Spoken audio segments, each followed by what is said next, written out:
Alright, bit of a roller coaster this week, as this has probably been one of the most eventful earnings seasons I've seen. But things ended up nicely in the green this week for the main US markets.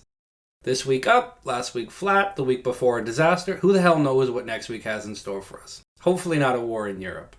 Anyway, earnings continue to be the big story of the week, with 110 names reporting. Two big names we will discuss below are Meta and Amazon. It's crazy the degree to which these trillion-dollar companies can shake the markets. Correction, Meta used to be a trillion-dollar company. Zing.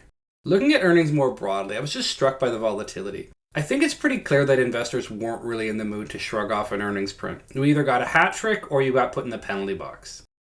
Like, check this out. Does this really look like a normally distributed return profile? Typically, we'd expect most names crowded in the middle two columns, but apparently that's not where the world's at right now.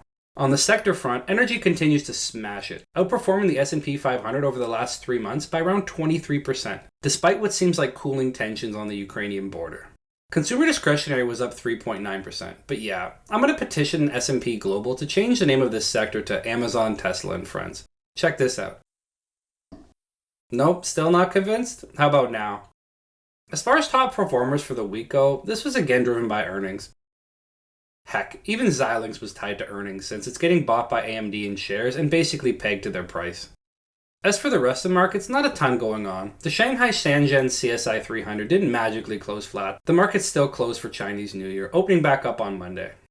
Oil keeps pushing higher with the next target in sight, the $107 mark, which would be the highest in more than a decade.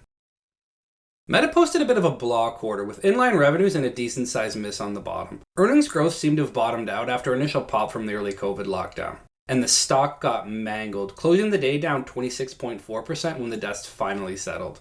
I've also heard a lot this week about it being Meta's worst week ever for the stock, which is ridiculous. It's clearly only its second worst week. Damn haters. Anyway, the blow-up likely had less to do with the print than some of the underlying issues at the company, beyond the goofy rebrand. Firstly, the company posted its first decline in daily active users for the first time in its 18-year history. As you can see from the bottom two rows, user growth in most of the developed world has basically been flat for some time, but it appears that they're approaching saturation globally. And secondly, the Apple iOS 14.5 update from April 2021 has taken a pretty big toll on ad targeting. If you own an iPhone and you update it more than every 5 years, unlike my wife, then you've probably seen this before. This new restriction removes the ability of apps to properly target you, which is a lot less valuable to companies' marketing departments, and subsequently CPMs and CPVs are tumbling. Initially, this was sort of shrugged off at Meta, but apparently early signs are that over 95% of iPhone users who downloaded the update were opting out of ad tracking. From this impact alone, Meta has sketched out around $10 billion of lost revenue in 2022. Yeesh. And my guess is this shift to privacy is going to continue across a broader range of companies, which is not a good sign for the digital ad players that rely on third-party information. Don't worry, Alphabet should be fine. Spotify posted a modest beat on top line, while EPS is sort of messy, so not much to glean from that. Is it too much to ask for a 15-year-old company to start turning a profit? I get the whole capital as a weapon, lose money to consolidate an industry, but the company's been around for 15 years and has over 30% market share. Will it make money at 40% market share? 50? 200? Tell me. Anyway, user growth looks intact, up 18% year on year, and average revenue per user has continued to stabilize after dropping off materially in the late 2010s. The guide was underwhelming, but nothing really to write home about. The big news is obviously the whole Neil Young thing, where he and a few other artists have pulled off the platform, citing that the Joe Rogan podcast has been spewing false and dangerous information relating to the pandemic and vaccine efficacy. The CEO put out a policy statement and said they'll put warning labels on COVID-related stuff. Seems pretty limp, but cut the guy some slack. He's lost like 4 Bs off his net worth since summer. Okay, maybe don't feel too bad. Anyway, momentum in the boycott seems to have slowed. My view is this probably blows away pretty quickly. Spotify has taken token strides, and that should be enough to satisfy reputation-concerned musicians and podcasters. And respectfully to the boycotters, they're just a rounding error for Spotify at this point. So, unless we see a T-Swift or a Yeezy pull off the platform again, this is probably just a blip. Bezos & Co. posted a bit of a weird one. Revs came in line, but EPS was a mile above the street, which I guess was forecasting a lot of wrinkles associated with the Omicron sitch and unionization woes. As you can see here, EPS has been pretty clunky through 2021. The street also liked the beat in the growth engine AWS cloud computing business.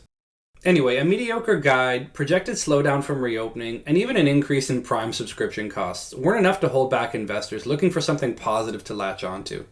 The stock went up around 14%, which is apparently the largest single amount of market cap ever added in a single day, at around $190 billion. But it's worth noting that this still puts it down almost 15% since its November highs. I know, there's no pleasing some people. Tuesday before market open, AT&T announced it'll be spinning off its WarnerMedia division to merge with Discovery in a $40 billion plus deal. The market hummed and hawed over this, with AT&T down over 5% since the announcement, most likely over the proposed dividend cut associated with the deal. Discovery investors are more so happy. The deal allows AT&T to focus its capital expenditures on building out its wireless network rather than spending on entertainment content to compete with Netflix, Disney, and other streaming services. AT&T anticipates spending around $20 billion this year investing in broadband fiber and building out its 5G footprint. All that is fine or whatever, but what interests me is the ongoing, never-ending story of Warner name iterations. A quick take at Bitcoin looks as if the world's #1 cryptocurrency has finally got out of the basement. I'm more of an Ethereum fan, but it's good to see Bitcoin start to work again. I love crypto. Probably my favorite thing about them is how uncorrelated they are with other asset classes. Anywho. Well, that didn't take long. After blowing up 2 weeks ago on yet another spell of bad news to hit the company, this time associated with the CNBC report that the company had halted production of all connected equipment, which was swiftly denied by management. The company is apparently in play, with Amazon reportedly hiring advisors to take a run at the company.